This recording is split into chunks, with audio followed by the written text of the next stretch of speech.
I mean, the whole idea of this message, this teaching, whatever you want to call it, this concept, is to awaken the compassionate heart and move out of the intellect.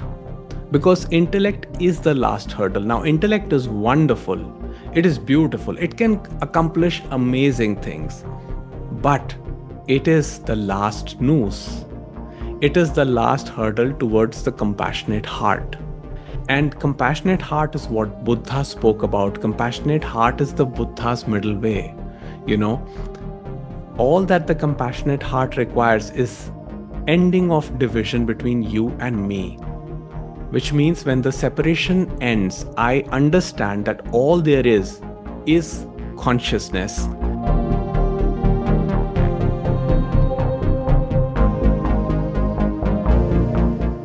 All right, Jagjot Singh, thank you so much for being on the show today. We've taken a look at your channel. You've got some interesting content on there, revolving around non-duality, Advaita Vedanta.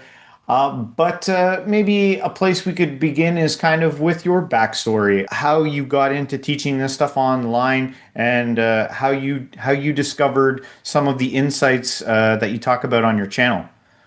Yeah. Okay. Thank you so much for having me here. And I will just start with, you know, a couple of years back. I guess it was around 2014 uh, when my father passed away, and that started uh, that started seeking in terms of trying to know the questions to life. What is life? What is death? Where does the person go after the death? What was the person that was, And all these questions led me to this, search for meaning in the scriptures, in teachings. And slowly I started diving deep into this more and more. So in 2015, I left my corporate career, my corporate job, where I worked as a software developer for over 13 and a half years. And, that was a major shift in my, and, and just my spiritual journey began and spiritual explorations began. So it was initially, I started reading Osho, where I got a couple of insights. Then I started listening to Ramesh Balsekar at some point. And that really hit me deep. Now, Balsekar was a Mumbai-based teacher, and his style of teaching, spiritual teaching, was quite exceptional. At least I find it quite exceptional. And he was the direct disciple of Sri Nisargadatta Maharaj, who was also a very well-known teacher in Mumbai. So when I read when I read their pointers in their books, in their talks, when I listened to it, I found deep resonance, and I found that it matched my own experience, what I had observed. So in 2015, again going back a little, I basically isolated myself in a room upstairs my house in Delhi, where I lived earlier. And I spent almost close to 4 years there. And I would just reflect and be with my thoughts. And there wasn't much to do as such. In 2019, I thought about writing. So I started with, I started with a blog at that time called Mindfulness Quest. So where I was just talking about general things about mindfulness, attention, awareness. But I started again going deep into Advaita. And then I started talking about uh, Ramesh Balsekar's teachings. And from there on, in 2022, I would say, uh, it was during the pandemic that I started talking about, full-fledgedly, I started talking about Ramesh's teachings and Nisargadatta Maharaj's teachings. Now, other than that, I was also quite influenced by Sri Ramana Maharishi and Jittu Krishnamurti. And I could see so many parallels, so many commonalities in what these speakers said. And again, they matched my own experience. So that's how this whole thing kept going. And it was never my intention to teach or any such thing. I just came across people, they would send me questions on email, and I would respond to them. And it started like that. So initially, I would have like one or two people reaching out and saying, we want to talk. So I would talk to them. And I always uh, begin by saying that what I'm saying is not the truth. I do not claim to know the truth. I'm only giving a concept, or take it as a story. So, somebody recently used a word for me, which I really like. He introduced me as spiritual artist, which I really like, as a spiritual artist, rather than being called a guru or a teacher, because I don't consider myself a teacher as such, because there is nothing to teach here. There's only one thing being pointed towards, and that's what I'm just repeating, just like all other teachers have done. So, in short, that has been the story so far.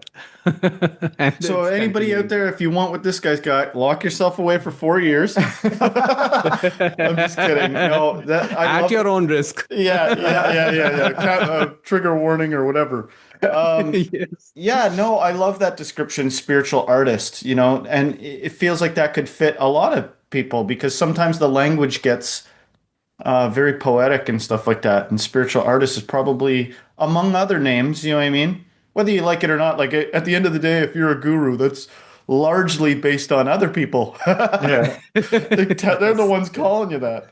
Yes. But spiritual artist is good. Yes. So maybe you could like, oh, is there a pause now? Should I ask something? Sure, yeah, jump in. Okay, so what is some of the advice you give people? What are some of the common questions people ask you, and what's the advice you give? Because I found myself last night at a get together we were at, somebody would be like sort of just low key, typical social complaining about aches and pains, stresses, whatever. And I was just sitting there inquiring to them like, we'll talk more about that. And then they would say it, and I would be like, well, just don't do that then. Like I'm suck. You know what I mean? Like sometimes I'll be like, what if you just don't? So how do Yes. you handle all that stuff? So, here's my philosophy, or call it my thought process. I have seen that personally. I never took anybody's advice. Whenever even I asked them for advice, I never took it. I Yeah, went yeah, through my yeah, own, you know. yeah. So I actually refrain from giving any advice to anybody. I will state my perspective on a subject, and I can give them options. I can say, okay, this is your option. This is one option. This is option number two, number three. This can be done, or nothing can be done at all about a given situation. But it's up to you. It's up to your blueprint, what choice you will make. I can say that I'll just give you an example. So a friend of mine um, is he comes from a very wealthy family, and they have a family business. So at one point, he was going through a stress in his business. So there were losses, and there was a lot of debt incurring. So he asked me for a solution, and I said, okay, how about this possibility? You live in a house which is worth a lot of money. How about you shift from that house into a little humble accommodation, and use the rest of the money for, paying off your debts at least? And maybe we can, And he was absolutely stunned, and he was like, how can you suggest something like that? This has been my ancestral property, and my great grandfathers have lived in this property. So of course, at that time, that option wasn't open, but it was there in awareness, right? Now, I didn't speak to him for, I didn't get to speak to him for a couple of months, because he got busy, I got busy. Then one day, we bumped into each other, and he just told me, Jagjot, I did it, and it's wonderful. I sold the house. And not only I was I able to uh, pay back my debt, I was also able to turn things around for me, and now they're going quite well, and I'm quite happy. So you see, at that point when I suggested or advised him to do something, the option wasn't available. But at a later stage, when it was conducive, for him, according to what the universe wanted at that point, it happened. The possibility came up. Mhm. There was the mind block was not there anymore. So it happened for him. So, I've seen that giving advice is generally something I do not, uh, in most of the cases where I see that there is an emotional problem. From my personal experience, I've seen that emotional problems do not have a rational solution. Because in the fight between emotions and logic, emotions are heavy, and logic does not generally stand a chance unless there are certain conditions, and those conditions are not in your or my control. But I do plant a seed in the awareness because that's something I can do. That's how it worked for me. I listened to teachers, many masters. I kept the pointers in my memory, and when the life situation happened with me at a given moment later on, I saw that, okay, this is what master had said at that point, and now it stands true. And sometimes it could be something as simple as not having any solution to the problem, but letting the problem dissolve. Hmm. Oh, So, I love that you used the word planting a seed. That's the word that was coming in my head. And then I said, it's not you can, it's you're going to plant seeds. yes, yes, You are going exactly. to, and so is everybody else. We're Yes, all going to plant seed. There's just no seed planter.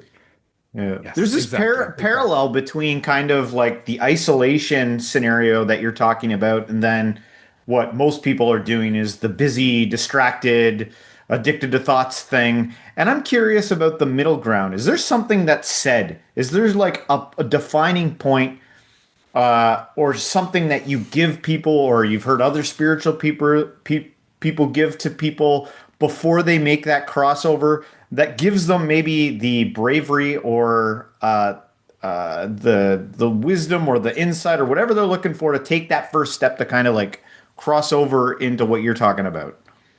Yeah. So I feel that, there is no direct way to make people follow that middle ground, and I am an advocate of the middle ground because that was Buddha's teaching as well. He had tried both the options. He had tried asceticism, it didn't work. He had lived a life of luxury also, and that also was not making him happy. So he found his middle ground.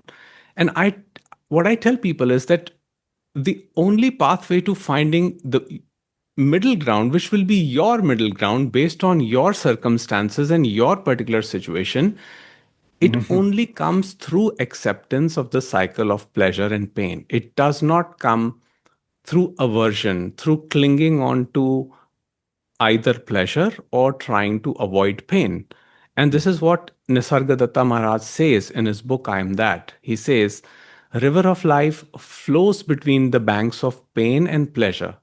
I cling to none. So, what that means is that pain is going to happen, pleasure is going to happen, and when the pleasure happens, enjoy the pleasure, but not craving the repeat of it. Similarly, the pain will also come, but not trying to avoid the pain. So, letting the pain also be there. So, that sort of strikes a balance where the duality of life is accepted. And in that acceptance is the non dual understanding that all there is consciousness. So, that has been my personal experience. We can call it self inquiry, we can call it surrender, we can give it multiple names, knowledge, karma, or any other name for that matter. But the thing is, it is all about acceptance. So when people come up to me and they are saying that I have this problem and that problem, I just point, who exactly has the problem? You know, If you can pinpoint that which you think has a problem, then probably I can do something about it. Somebody came to Ramana Maharishi and he said, Master, the ego has to be destroyed. The ego is evil.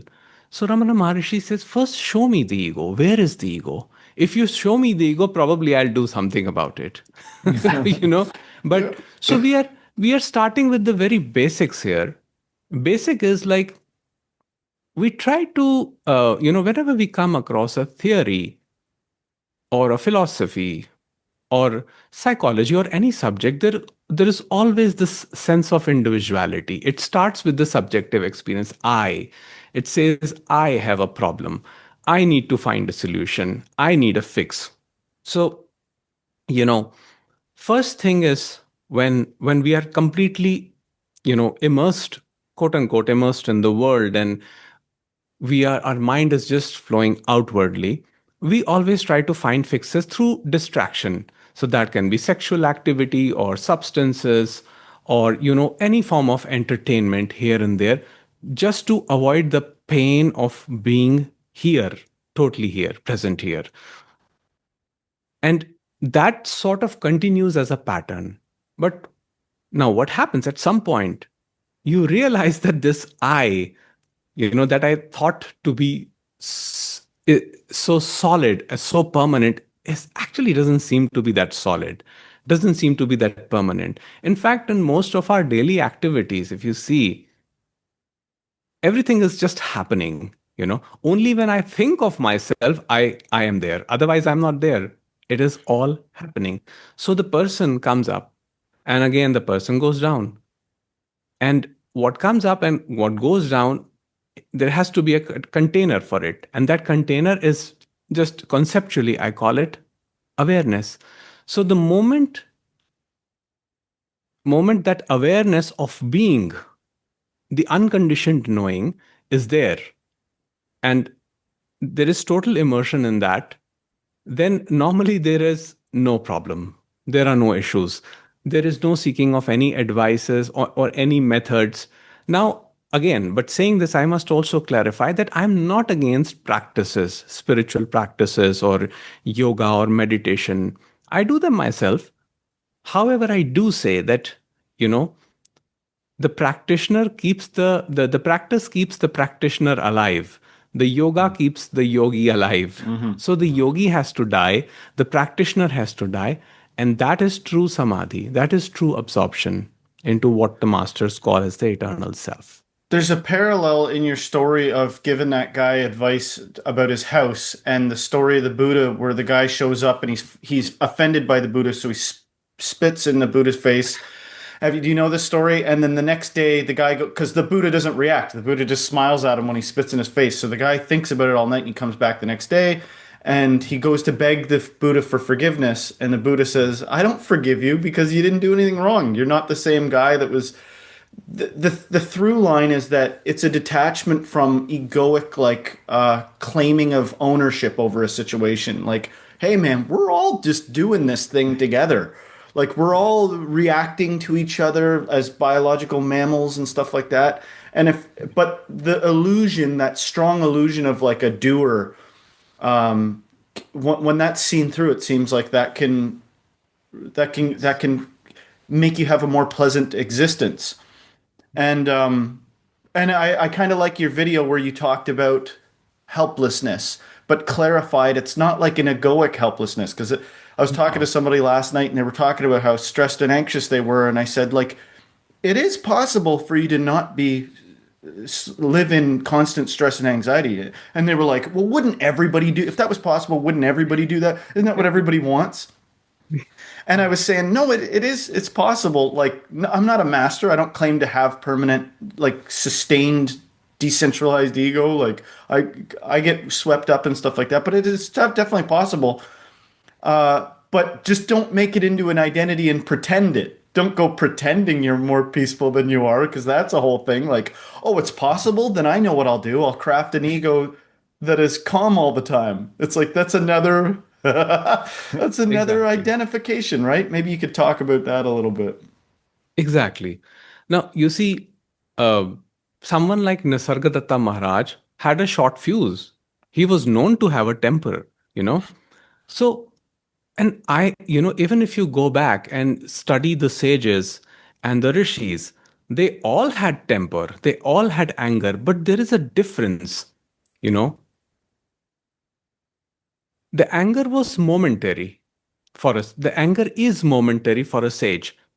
And the anger can be intense, but he or she, they do not live with the anger. They do not live it as, as a burden of thinking in horizontal time. Why did I do this? Why did I get angry? I should not have been angry. Because here's what I see: human conditioning is powerful. And if a man is saying that he never gets angry, man or woman, if they say they're never getting angry, they're never getting triggered, I think they're pretending. I think that's not accurate, because even a sage has a reaction. Every sage, even someone like Ramana Maharishi, who was believed to be immersed in the self all the time, when he hears the news of his friend passing away, sheds tears. When he hears the news of his cook's son passing away, adopted son passing away, and the cook herself had a very, very turbulent life. Her husband passed away, her father passed away, and she was actually, there was nobody with her. So he had, seeing her condition, he had tears in his eyes, you know. So, different sages can react differently, but the reaction is in the moment. I mean, I personally experience all the emotions, even after the understanding. There is no emotion I can say that I do not experience. It is not like that. I experience all emotions, but it is like a flash. It's like momentary for me. So if I'm upset or angry in the moment, I am upset and angry. But next moment, I can be playing, I can be listening to music or dancing or anything, Yeah, doing anything. it's like that parable with the two monks walking, the celibate monks are not supposed to touch Yes. women, go near women, and they see a Yes. woman that's having trouble getting across the river, and so one of them picks her up and carries her, and then a few moments later they're walking, and the one monk says, how can you live with you? You're not supposed to touch a woman. And he goes, I set her down. You're still carrying her. It's Exactly. like that. Of Exactly. course, there are moments in life for tears and anger. Like, how about the science of being a social mammal? You know what I mean? Like Yes. I'm all for if you need it. Like I love that you said I never take any advice. That says like I figured things out on my own. But we're all different types of people, right? For some person, it might be necessary for them to go into a hermetic phase where they're sort of drawn back from the world. If they can afford to and the situation's health safe or whatever, they can go be isolated. But at the end of the day, we're regulated by our social connection because we're a mammal. Like you still pee, you still poo, you still eat, you're still in this world. So of course, every now and then, it makes sense that even if somebody is ego decentralized, they're not egoically possessed, that they might have a reaction of grief or anger or I ate something weird last night and maybe that's even affecting my mood. You know what I mean? Like you're still biological. You know, Exactly. I love the inclusion of that in the top in these Oh, subjects. exactly. And I'm very vocal about these subjects, because the moment people start saying that, okay, because somebody is talking about spirituality or Advaita, that they are this perfect caricature of a sage, who never gets upset or remains constantly absorbed in samadhi, or, absolute nothingness. Well, it is not true, because life's design, the biology, it does not allow us to remain like that. Now what masters would say is, that the biological organism, the mind body organism, inherently is very peaceful. And the biological organism has its programming, according to which it acts and reacts in society. That action and reaction is not the problem. The problem is the thinking that comes afterwards. Oh, why did I react? And again, now let's define ego. What exactly is ego in our concept? So generally, ego is defined as identification with the name and form as a separate entity. Okay. Now, Ramesh would say that no, ego is not merely identification with the name and form as a separate entity. Ego is identification with the name and form as a separate entity with the sense of personal doership. Now, here is the difference. Even, let's say, a sage like Ramana Maharishi, who was believed to have like no ego, almost no ego at all. But if somebody called out his name, he would turn and respond, you know. So to turn and respond, one does need an identification, because without that, how would this, interpersonal interactions happen? How would interactions with the world happen? So identification with the name and form as a separate entity by in itself is not the problem. The problem is the sense of doership, that I did something. Mm. And when I say I did something, I also include in it that others also do something. So now this concept here becomes a little challenging, because we are so used to this this idea that um, this whole idea that we are the doers, and we do this thing, we do that thing. However, if you look closely and examine, was there an action that was truly your action? Did it truly originate from you? If you really reflect on it, and even Ramesh Balsekar, he advocated a small inquiry. He said that just at the end of the day, for 15 minutes, sit quietly and ask yourself, take any action in the recent past and think, was it really your action, or did it come about as some sort of a conditioning or things happening around you? And he said that you will come to this conclusion that there was an event preceding it or something preceding it that actually contributed to that kind of a decision. So, I can say that, I went to a particular restaurant to have a meal, but then you may recall that, oh, a couple of days, actually, one of my friends had recommended that. And in that moment, the possibility just popped up and the thought just popped up.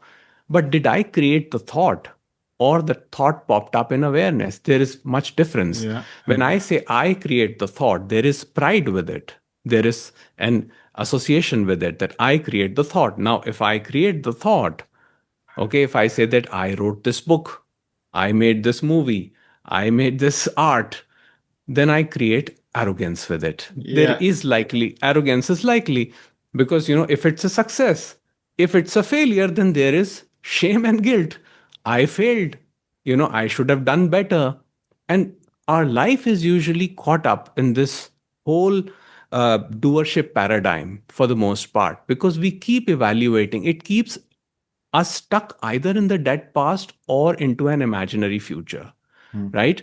Sometimes we say, I should have done that. If I did that, my relationship would have survived. My financial situation would have been okay. My friends should have been with me. I would have made more money, this and that. Or we are, running off to an imaginary future. Oh, let me do this so that tomorrow I'm happy. So that tomorrow this happens. So that tomorrow my bank balance is, I'm secure, I'm safe.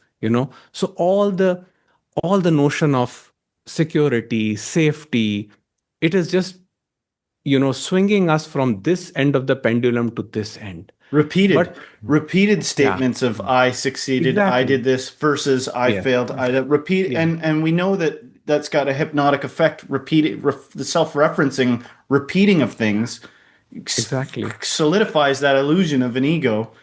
Exactly. I kept saying to the person last night, like, it's now o'clock. You made it. There's no, you've never stepped into the future. You can't have passed it. It's not even anything.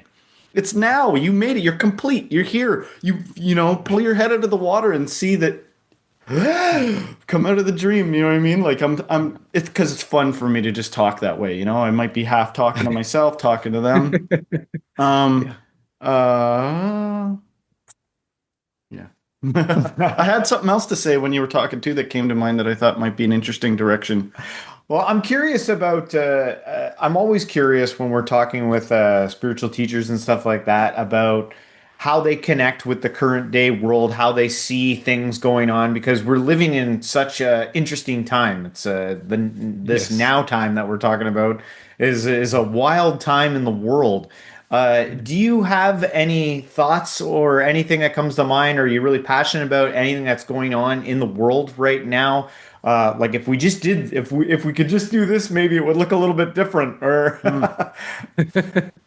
Well, I'm really not very passionate about what's happening in the world, but I'm yeah. always passionate about what's happening in the internal world. You Mm. know, so my awareness always moves inwards.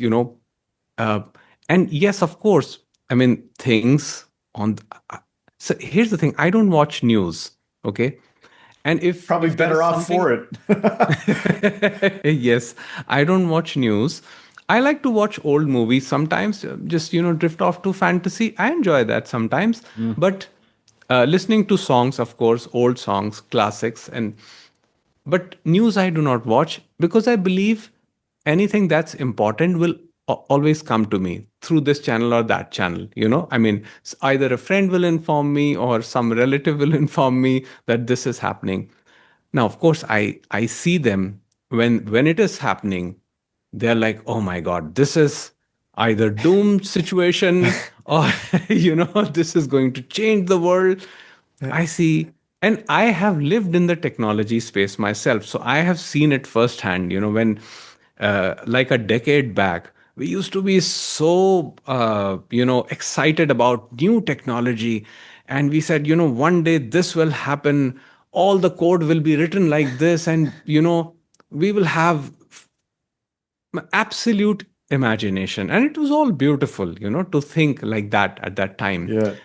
But as I gain more and more experience, and as I look back and see what has happened in the history and with people and with people's life, I say that the most beautiful that beautiful thing that is happening is just happening now, in the here, in the present, and it is just being here. There This is is where it's nothing. at. This is where it's at. There is nothing more joyful that than being here. And being here does not require you to be physically still.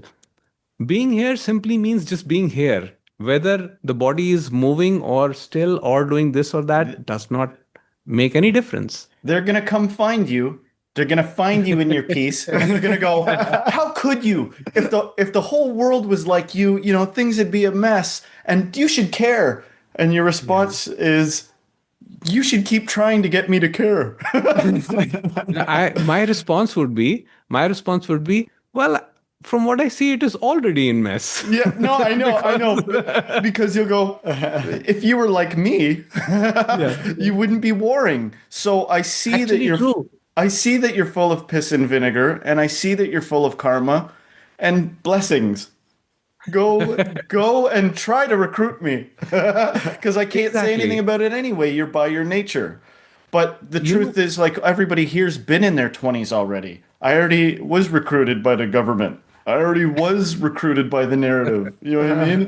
And when does it end? You know what I mean? Am I going to be a 80-year-old goblin still trying to like be relevant? exactly. You know what I mean? When does the peace happen? And I don't judge somebody that's actually in their 20s and just has maybe they got a different type of karma and they're like, I'm already ready to chill out. I'm already ready to not be part of this because there will be plenty of primates that are not ready to chill out Yeah. and gonna go do some stuff hard. They're Yeah. going to, and they're going to discuss amongst themselves and suss out what they think the culture should be about. Yeah, yeah. I So don't mean to be that's cold about it. Like sometimes you could get me to do something. There's situations you could put me in where I would react and I would do something, and that the world's full of it. That's how we got here. yeah.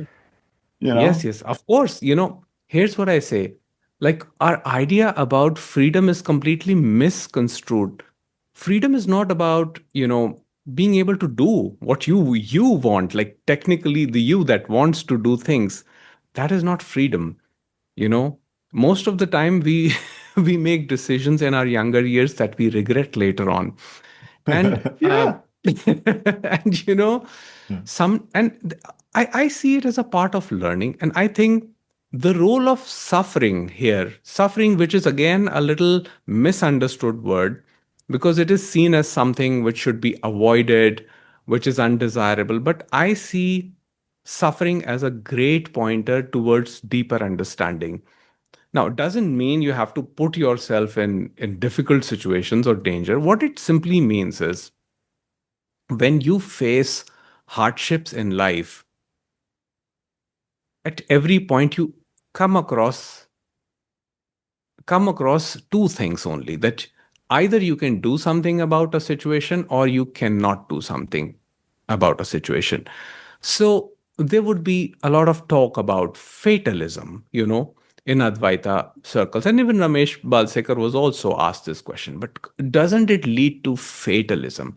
And I said, so what if it leads to fatalism? See, what you define as fatalism, somebody may say that, okay, I did my best in this project. Let's say I Yeah. was doing a project, I did my best. And after that, I just gave it up.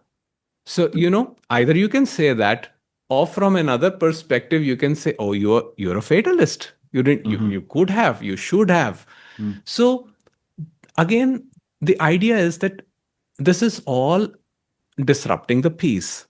So sometimes so much pain, so much suffering happens. I mean, see, in my own life, with my father passing away, it was my movement towards deeper inquiry. Mm. Otherwise, before that, it was on and off. And I mean, I wasn't very spiritual to be, I was like just interested in some of the things, just some philosophy, about consciousness, but I wasn't going deep into it. But after that, I started seriously investigating, okay, what is this? What is this? What is the purpose? What is life's meaning? And, so the whole idea is that life, okay, life is difficult. Let's be honest. Life is difficult. It's not easy for anyone. And what the master says, yes, this life is like a simple imprisonment, but what we do is through this overthinking that is immersed in doership, we make it into rigorous imprisonment.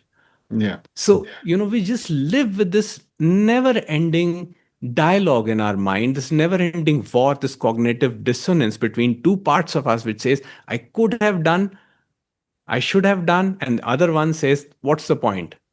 Nothing can be done. So we are, Everybody's showing up with a different set of cards. Like where it gets tricky is somebody that like we've all been conditioned. I call it pain compliance. Like we're all sort of pain complied into a job, into a this, into that. That's just how, like, when the shell gets too tight for the crab, it outgrows it and moves it. It's pain that causes it to move, right? exactly. So we're in a reality of pain compliance. But what's with this time crunch for paradise? Like we got to get on, but we got to get on because this isn't it. We got to get on the time crunch. We have to work towards this thing. And you go, but it's now o'clock. And you forgot how good maybe it feels to just breathe and exist and feel and to be aware of like all your whole body and feel the perspiration, as ugly as it looks to the person next to you, on your own skin. Like it feels pretty good to be a creature.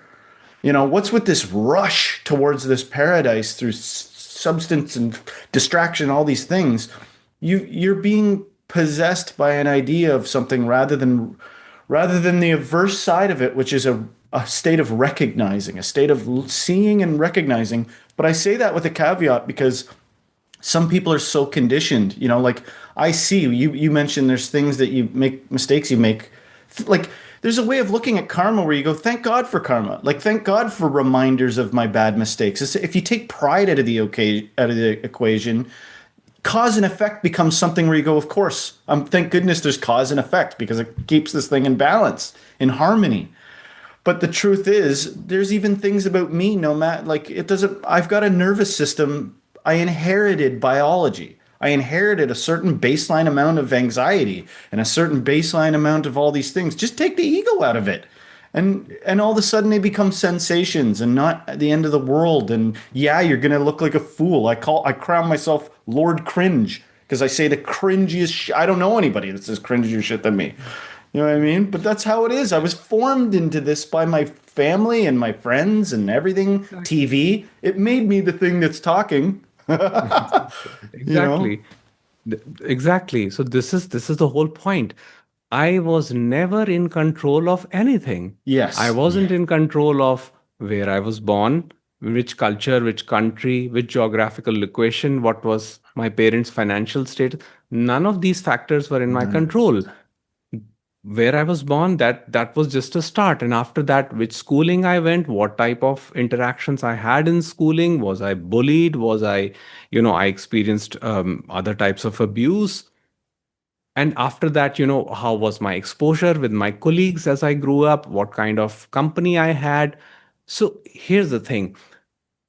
We all when we all try to live our life in a rush, it is the ploy of the separative mind, the fragmented mind, to escape the pain of this moment. It is saying, I don't want to feel it. And the thing is, the more we try to avoid that, as Buddha said, that attraction and aversion are two sides of the same coin. You know, we think that attraction is something great and aversion is something bad, but no, they are one and the same energy. Hmm. So the more we try to avoid through suppression, through repression, through avoidance, through substances, through indulgences, the pain never goes. It keeps coming back. So the only way now, this is what the master said, and this is my, theory, this is my concept in a nutshell, that life is a cycle of alternating pain and pleasure. And usually the moments of pain are greater than the pleasures. Acceptance of the cycle of pain and pleasure is the pathway to wholeness or peace, not by fighting it, I'm going to throw a not wrench by. in the whole thing real quick, though, just for fun. Yeah. Some of those masters were like addicted to stuff. Yes. You know what I mean? Yes. Like I'm not being, I Yes. don't say that to be a smartass. I say that as like so many things can be true at the same time. Like when we talked about Exactly. when we talked about cause and effect there, it's like the breadcrumbs have always been there. Look at some of these spiritual guys. They're like overweight or emaciated, or you can tell they've been in a cave. But you know what I mean? Like the signals there, and some people would say it was worth it. You know what I mean? They're like, it was worth it because but the cost is real sometimes. Like sometimes to get sane, I'll put this out there as a warning. I'm not a professional, but I'll say this.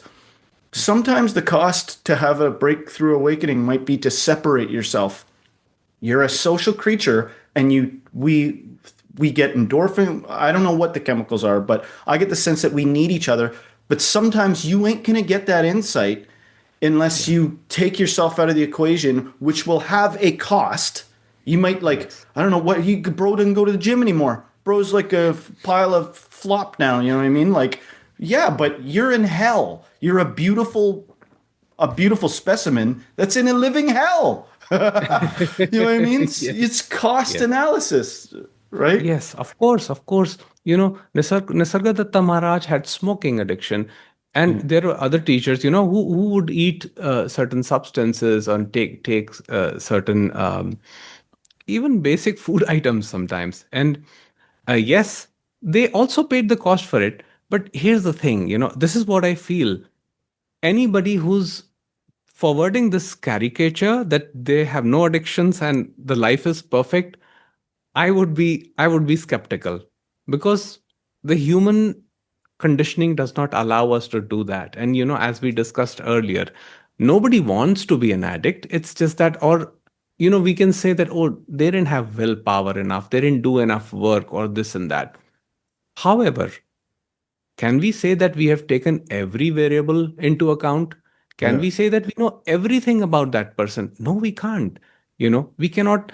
The forces acting on a person. Now, this is from Bhagavad Gita. It says that the forces acting on a person, there are innumerable forces and of different strength, and you cannot take into account each one of them. So it's futile for me to even say that whether a person should be addicted or not addicted or this way or that way. From what I've seen is that some of these masters have accepted that this conditioning may not solve at all, and they have made their peace with it, and in that sense. Now, from the conventional society's viewpoint, that may not be acceptable, and this keeps on changing. In the early days, people never cared about it, smoking, drinking, or any of those things. But in today's world, we want things to be perfect. We are running after perfection. So what we are doing is, what we want to be, we try to project that onto a sage, onto a person at least we consider as a sage. So if I talk about a sage that eats meat or is not vegan, then I will be immediately offended that, "Whoa, this is not an enlightened person. He eats meat, or he drinks alcohol, or he smokes. This is not an enlightened person." So what I have done there is that I have basically shut that part of myself which feels shame Yeah. for about that particular subject. So I am avoiding my own image, that image which has been created. I'm avoiding that. And that is what leads to this whole problems. Now, for example, I'll tell you myself, I love sweets. I'm addicted to sweets. you know, and now I'm a bit careful. I have to watch my weight, and I know that it does damage. Yeah. But if somebody brings me sweet, I just cannot refuse it. I don't fight that conditioning. I'm not, you know, I'm not saying no, no, no. I have to be fitter and I have to be this or that. No, if it is there, if it's happening, it's just happening.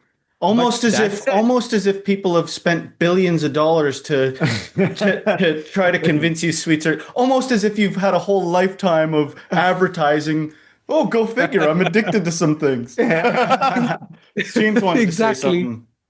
exactly. And I have a friend. She does not like sweets at all. She doesn't want sweets at all. Yeah. You know. But there are other things, other food items that she really enjoys, which I can't. so Yeah. Yeah. So, uh, you know, the whole idea is that we we are basically human beings are fascinating creatures. When I look at it from that lens, and from what I see is when this whole dynamic sets up between a guru and a disciple, the disciple sort of becomes like an infantile, you know, and it wants the guru to be a father or parent like, I would say, caricature to that. Now, why do they do that? If we go to basic psychology, it's because, all of us at some point want to escape responsibility because that feels very heavy. So, we have a guru, we have a teacher, and we say that I can commit the horrific crimes, I can do anything bad, and then I can go to my guru, and my guru will tell me that, okay, take 3 dips in the Ganga or do this mantra, and you'll be fine, absolutely fine, and then you can go about your life and do whatever you want to do. But what I don't understand about this whole thing is that this whole outlook of trying to find the right figure, be with the right guru, be with the right person. I'm not looking inwards. I'm not looking at this image that has been created in totality. I'm just looking at it through a very, very short lens, lens of what should be or what should not be.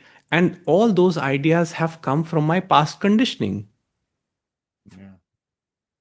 Well, Jagjot, time is working against us today. I just want to say thank you so much for coming on the show. This was great.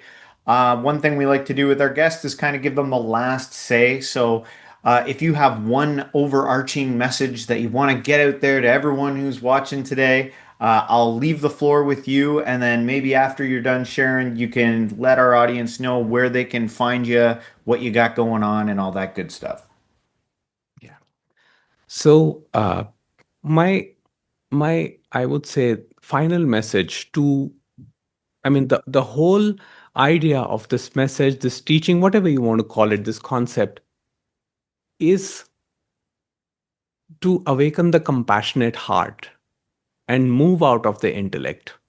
Because intellect is the last hurdle. Now, intellect is wonderful, it is beautiful, it can accomplish amazing things, but it is the last noose. It is the last hurdle towards the compassionate heart. And compassionate heart is what Buddha spoke about. Compassionate heart is the Buddha's middle way. You know, all that the compassionate heart requires is ending of division between you and me, which means when the separation ends, I understand that all there is consciousness, and appearances are there. I will not deny separation in appearances. I mean, of course, you and me are talking, but that unifying factor of isness or beingness, when that is understood, it awakens a very different quality. It changes the whole perception of life. And I will just say Ramesh's words that, you know, the happiness is not to be found in the flow of life, but in your attitude towards the flow of life. So that is my message. Beautiful. And Spiritual artist. Maybe you could leave. Where can our audience find you? Well, the YouTube channel is there, and other than that, I hold satsangs which are free for everyone to attend on Sundays, and the information is available on the YouTube channel and also on the website jagjotSingh.com. So they can go there and check out. All the information is there. All right, Thank great. you so Thank you much. so much. This was awesome. Thank you so much. It was a pleasure meeting you, talking with you. Thank you.